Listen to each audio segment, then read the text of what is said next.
આજે ભારતીય જનતા પાર્ટીમાં જોડાયા છે, શું કહેશો? ખેડા જિલ્લાની મહુધા વિધાનસભાના વાસરા ગ્રામ પંચાયતમાં ચૂંટણી હતી અને ચૂંટણી એટલા ઉત્સાહથી લડ્યા કે સરપંચશ્રી, એમની ટીમ અને સમગ્ર ગ્રામ ભારતીય જનતા પાર્ટીમાં જોડાવા માટે ખેડા જિલ્લા કમલમ કાર્યાલયમાં 3 લક્ઝરી ભરાઈને આખું ગામ જ્યારે ભારતીય જનતા પાર્ટીમાં જોડાવા માટે આવ્યા હોય ત્યારે ખૂબ આનંદનો દિવસ કહેવાય કે ખેડા જિલ્લામાં આ રીતે આખું ગામ જોડાયું હશે એવું ગુજરાતનો આ પહેલો કિસ્સો હશે. એટલે અમારા માટે ખૂબ આનંદની વાત છે. અમારા ભારતીય જનતા પાર્ટીમાં એક વિશેષ એક પાંખ ઊભી રહી એવું કહેવાય એવું ખેડા જિલ્લાનું વાસણા ગામ ભાજપ સાથે જોડાઈ અને ભાજપમાં ખૂબ સારું આજે ઉત્સાહ સાથે એક વધારો થઈ રહ્યો હોય ત્યારે ભારતીય જનતા પાર્ટી પરિવારમાં અમારા સાંસદશ્રી, ધારાસભ્યશ્રીઓ અને મારા પ્રભારીશ્રીએ જોડાણમાં ભાગ લઈને બધાને આજે જોડવાનો કાર્યક્રમ કર્યો. વર્ષો પહેલા ખેડા જિલ્લો કોંગ્રેસના ગઢની એક માનસિકતા સાથે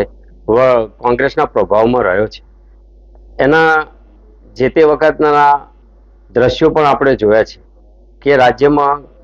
ખેડા જિલ્લામાં કોંગ્રેસનો પ્રભાવ હોય એવી તમામ સંસ્થાઓ ગ્રામીણ કક્ષાથી લઈને વિધાનસભા અને લોકસભામાં પણ ખેડા જિલ્લામાં પ્રભાવ હતો. છેલ્લા 20 વર્ષથી રાજ્ય અને કેન્દ્રની સરકારની લોક કલ્યાણકારી યોજનાઓ,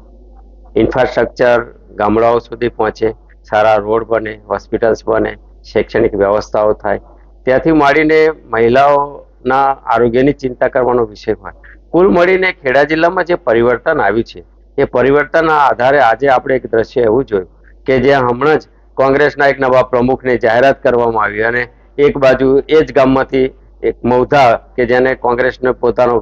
વર્ષોથી ગઢ ગણતી હતી, ત્યાં અમારા સૌ પ્રથમ વખત ઇતિહાસમાં ધારાસભ્ય ભાઈ શ્રી સંજયસિંહ ખૂબ મોટી લીડથી ચૂંટાયા અને એ જ વિસ્તારમાંથી આખું ગામ 4 લક્ઝરી ભરીને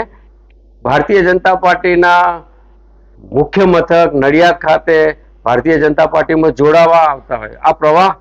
ભવિષ્યનું ભારતીય જનતા પાર્ટી માટેનો જે આશા, ઉમંગ, એક વિશ્વાસ છે એ દ્રશ્ય બતાવે છે. ત્યારે અમારી પણ એક સામૂહિક જવાબદારી બને છે કે આ શ્રદ્ધા અને વિશ્વાસ ટકે માટે આ ગ્રામજનોમાં ભારતીય જનતા પાર્ટી માટેનો જે આદર છે, સરકાર માટેનો જે ભાવ છે એ ટકે એ માટે અમારે પણ ખૂબ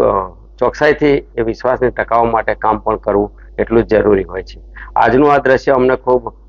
હિંમત આપે છે. ખૂબ સારી દિશામાં આ ગામડાઓનો વિકાસ હજુ ઝડપથી વધશે એવું અમે ચોક્કસ કહી શકીશું.